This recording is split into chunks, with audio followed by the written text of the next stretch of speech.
नमस्कार बच्चों। अब मैं क्रिया के दूसरे भाग में आप लोगों से बात कर रहा हूँ। कुछ बच्चों से कहा था कि क्रिया और ख़ासकर सकर्मक और अकर्मक को पहचानने के लिए आपको बुद्धि का इस्तेमाल करना पड़ेगा। लेकिन बच्चे अक्सर ऐसा करते हैं कि अपनी बुद्धि का इस्तेमाल छोड़कर टीचरों की बुद्धि की परख, उसकी परीक्षा लेने लगते हैं। ऐसा ही सकर्मक और अकर्मक वीडियो के बाद हुआ। कुछ बच्चों ने बलजोड़ी के ऐसे प्रश्न किए जिसका कोई तुक नहीं बन रहा था।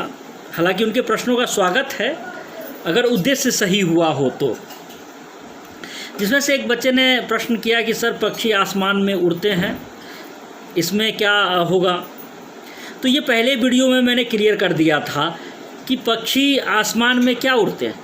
उत्तर मिल रहा है? नहीं मिल रहा है। तो ये अकर्मक क्रिया होगी ना। तो इसमें इतना संदेहास्पद होने की ज़रूरत क्यों है? क्लियर है। या फिर मछली पानी में तैरती है, मछली पानी में क्या तैरती है? कोई उत्तर मिल रहा है? नहीं मिल रहा है। अकर्मक क्रिया है। तो ऐसे प्रश्नों को लेकर उलझने की ज़रूरत नहीं है। मुझे मत जांचिए या किसी टीचर को मत परखिए। अपना दिमाग लगाइए, तय कीजिए और कहिए कि सर मैंने ये दिमाग लगाया, ये निकला है। फिर क्या प्रश्न बन रहा है, तब कुछ प्रश्न एक बन सकता है कि आपने कुछ मेहनत किया है। दूसरे कुछ बच्चों ने पूर्वकालिक क्रिया को संदर्भ बना के प्रश्न किया कि सर, जैसे राम खाना खाकर टहलने गया है तो इसमें क्या होगा? या फिर मोहन जो है वो पढ़कर सो गया है, मोहन किताब पढ़कर सो गया है।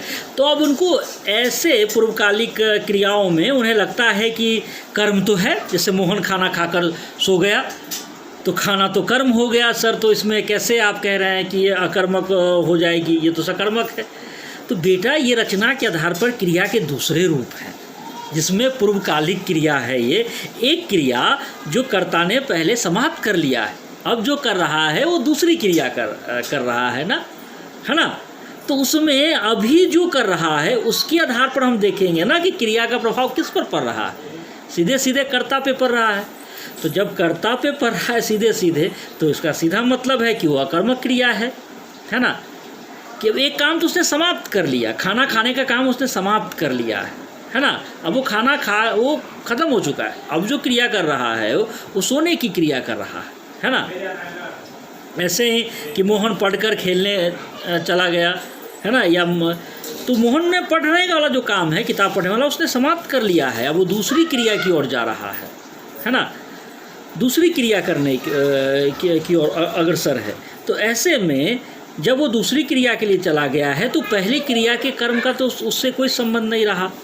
तो ऐसे आधार पर आप इसको निर्णय लेंगे और अपना दिमाग लगाएंगे और उसमें थोड़ा सा प्रैक्टिस और अभ्यास करेंगे और मुझे बताएंगे। मुझे आप लोग बताएंगे सॉल्व करके। मेरी बुद्धि की परीक्षा नहीं लेंगे, अपनी बुद्धि का विस्तार करेंगे। पहले वादा तो आप लोग ये करिए। दूसरी बात, एक बच्चे ने केवल मुझे लिखकर मुझे व्हाट्सएप किया मेरे पर्सनल नंबर पर, जो मैंने कहा था कि क्रियापद बुक पढ़कर छांटकर मुझे बताइएगा। अभी तक किसी बच्चे ने नहीं किया, एक बच्चे ने केवल किया। उसका बहुत बहुत धन्यवाद। अविनाश ने किया है ऐसा। और ये दर्शाता है कि आप कितनी सिंसियरिटी से, कितनी गंभीरता से चीज़ों को ले रहे हैं और पढ़ रहे हैं। तो अविनाश, इसलिए तुम्हारा बहुत बहुत धन्यवाद। इसी तरीके से पढ़ते रहो।